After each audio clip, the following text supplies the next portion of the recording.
At 6 o'clock, Friday's edition of Meridian Tonight.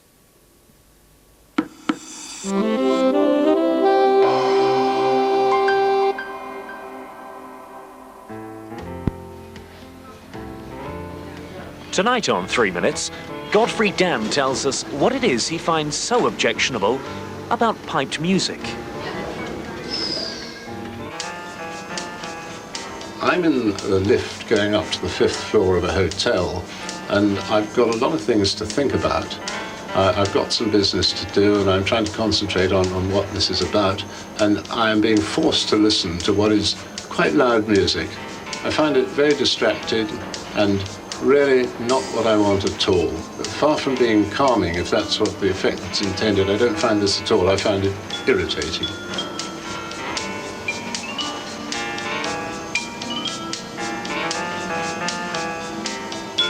We seem to be in an age where a number of people feel that there's something wrong with silence, and that people are missing out in the same way that if they don't have certain soft drinks, they're missing out on the good life.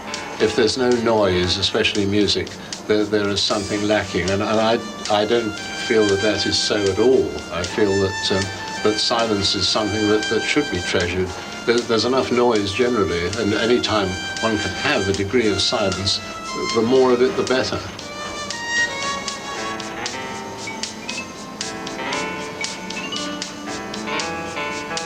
In case anybody should think that I'm a music hater or not a music lover, this is not so, because I thoroughly enjoy music, which goes all the way from listening to trad jazz to opera. But I would listen to this in my own time and my own place. I wouldn't want it put on in a public place where other people who didn't share my views had to listen to it whether they liked it or not.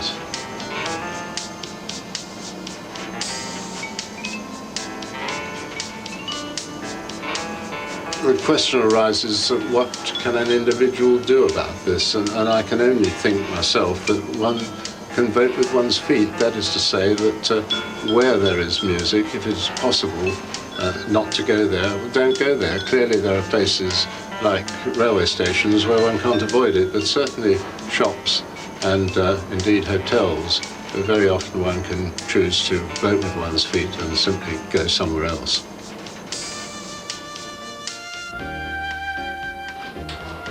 If you'd like to be put in touch with Pipe Down, the Anti-Piped Music Society, or if you feel strongly about something and you'd like to talk about it on 3 Minutes, then write to 3 Minutes, P.O. Box 330, Southampton, SO14, OHL.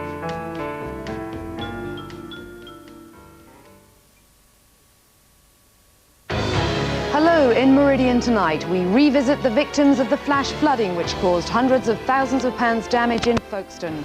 New leads in the case surrounding Diana Goldsmith. 18 months after her disappearance, a man's accused of kidnapping. And aerobics, a whole new way for hairdressers to prepare for that cut and blow dry. Join us for Meridian Tonight at 6.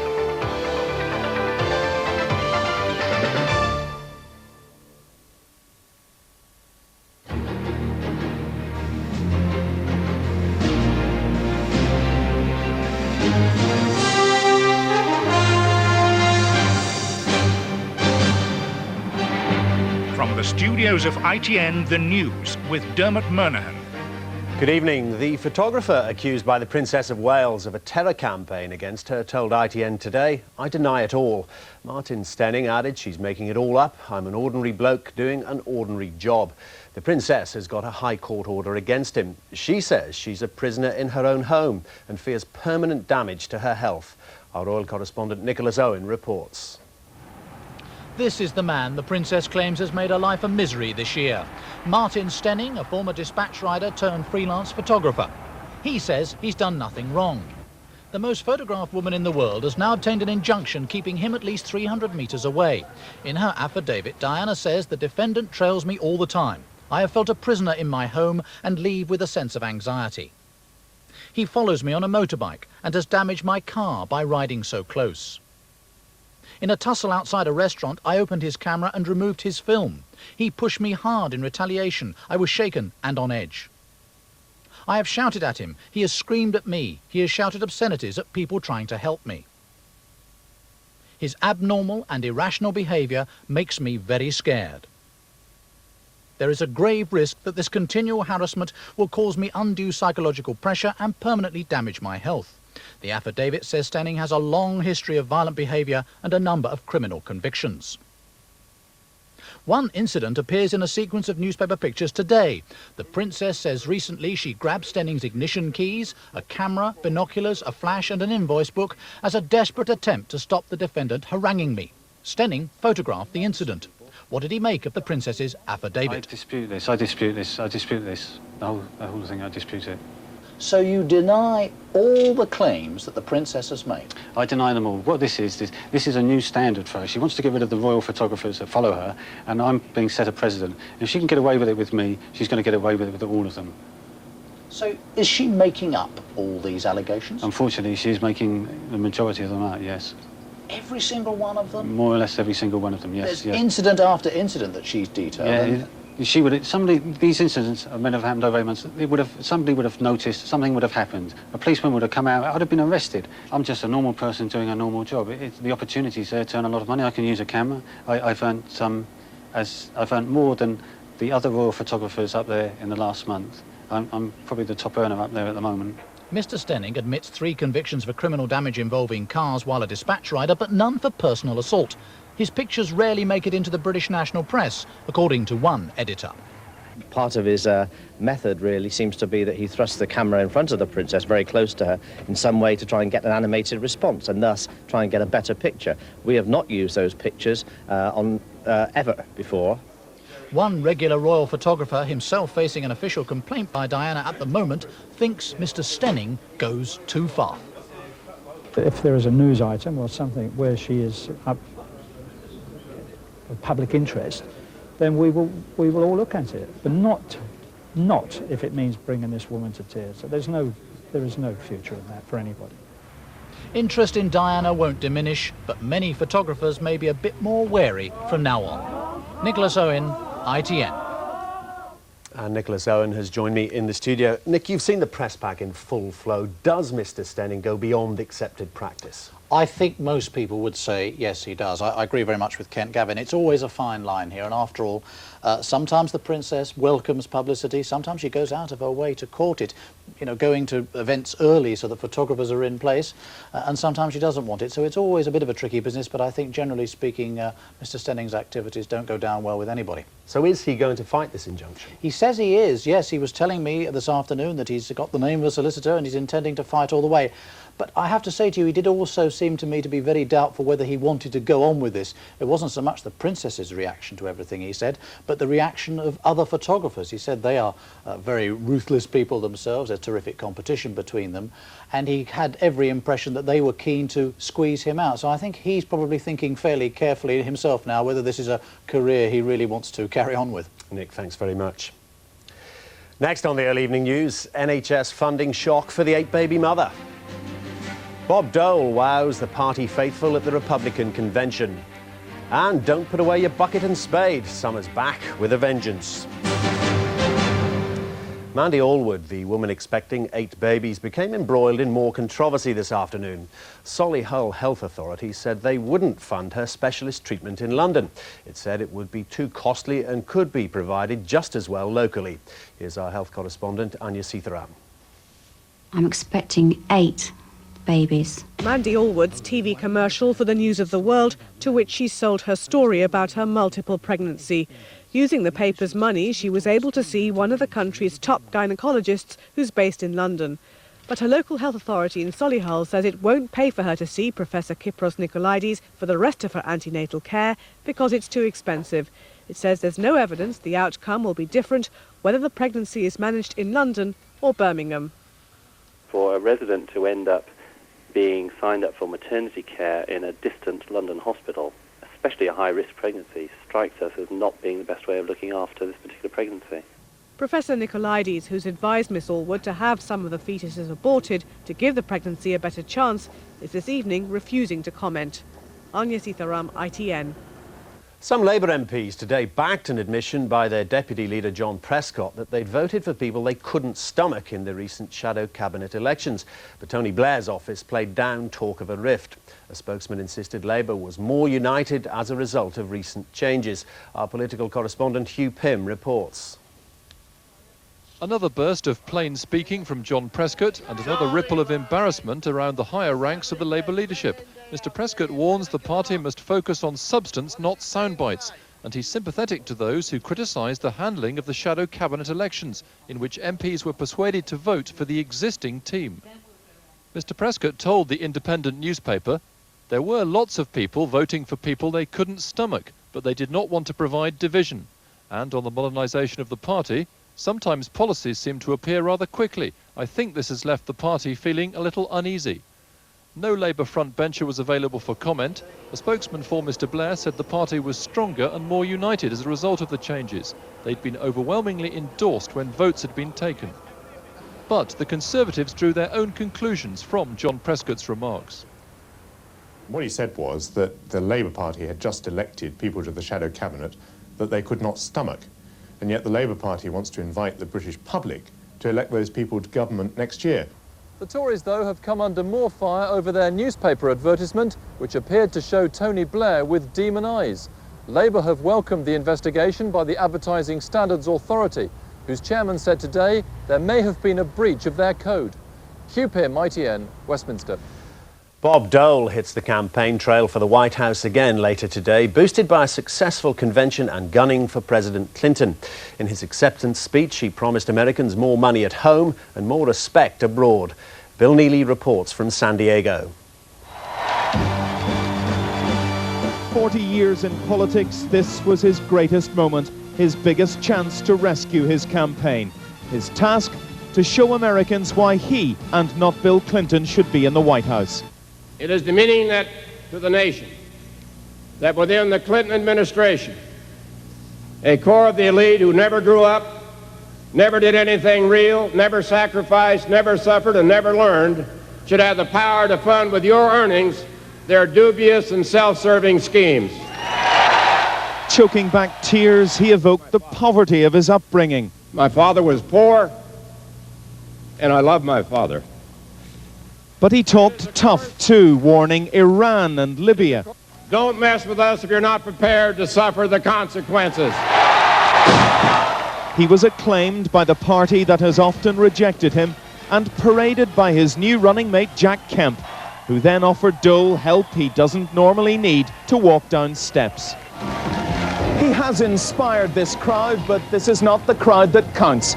Out in the suburbs and the States, only a fraction of Americans were watching on television. This speech will give him a bounce in the polls, but maybe not for long, and the bounce into the White House will be much harder. Bill Neely, ITN, San Diego. Postal workers today threatened to stage a 4-day strike unless fresh talks are held with the Royal Mail. The walkout would last from Friday, August the 30th to Monday, September the 2nd. There have already been 5 24-hour strikes in the dispute over working practices. A man appeared in court today charged with murdering the Liverpool vicar Christopher Gray. Terence Story, who's 31, was remanded in custody. He was arrested after the Reverend Gray was found stabbed in his Anfield churchyard. A nationwide survey published today shows drug taking is becoming increasingly common amongst teenagers. It found that almost half of 15 and 16-year-olds had tried cannabis. Nearly a fifth had sniffed glue or solvents.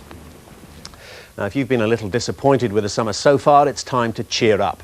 Weather forecasters are predicting a mini heatwave this weekend for most of the country, with temperatures soaring into the 90s. It's meant a last-minute rush of bookings for seaside resorts, as Adrian Britton reports.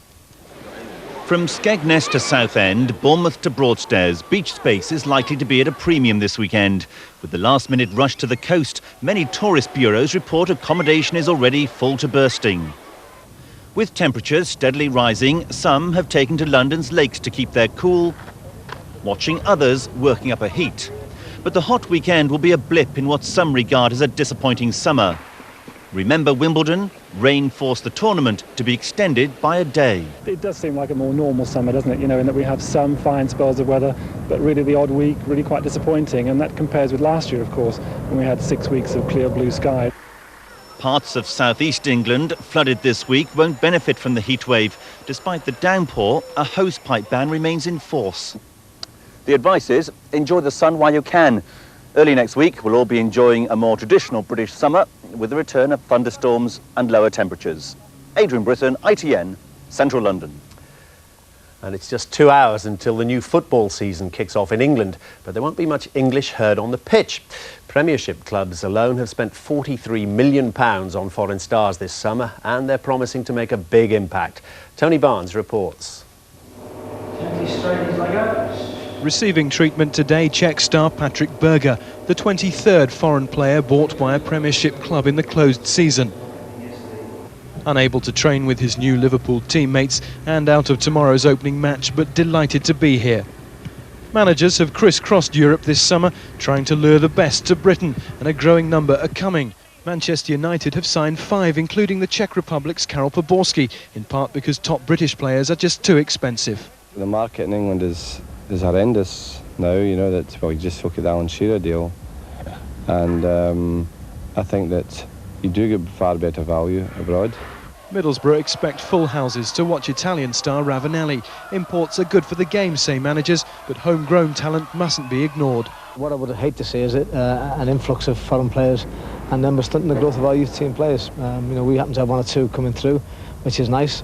Liverpool's latest signing brings the total cash paid by Premiership clubs on foreign players during the closed season to almost £43 million.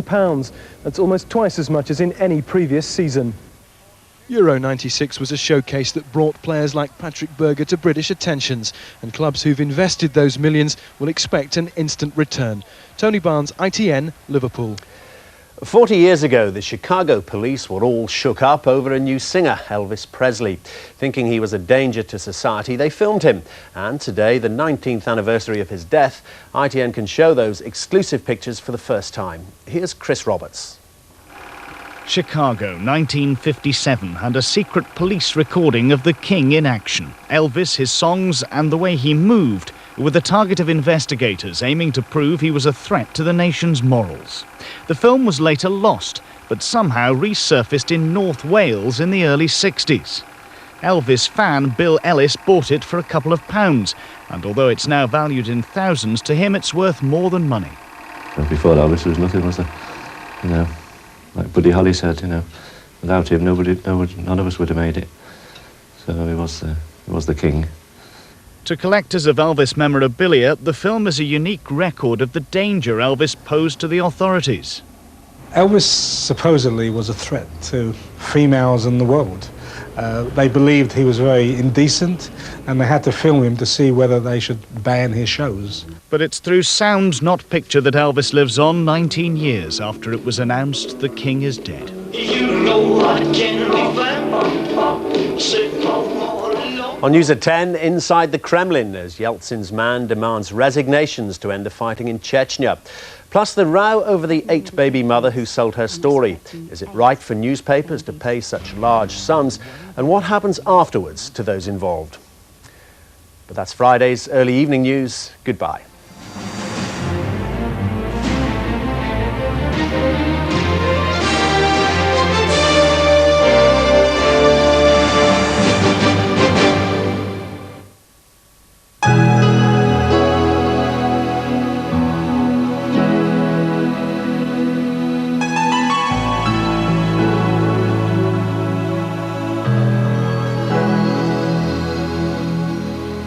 Hello again, good evening. It is going to be a fine, warm and sunny weekend for almost everyone, perhaps a touch too warm for some, temperatures around 30 on Sunday. Just the far northwest and mostly the west of Scotland missing out, rather more cloud there and some patchy rain.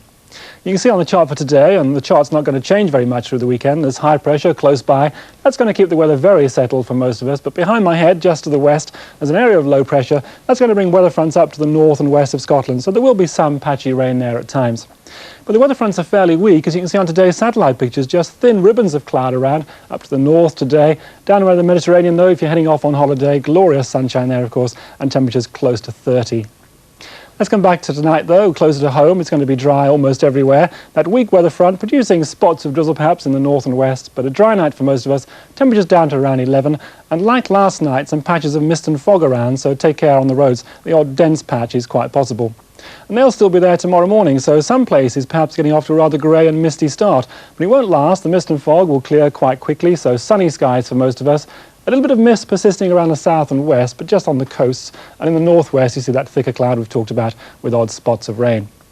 Now, tomorrow is going to be very warm. Temperatures up to around 27, perhaps 28 in places. 23 in southern Scotland, that's 73, a very warm day there. And if anything changes at all on Sunday, it's just going to get even hotter, with temperatures close to 30, as you see. Lots of sunshine, just the northwest, with the weather fronts brushing close by. Outbreaks of light rain and drizzle there. But a fine weekend for most of us. Make the most of it. Sponsored by Powergen, generating electricity, whatever the weather.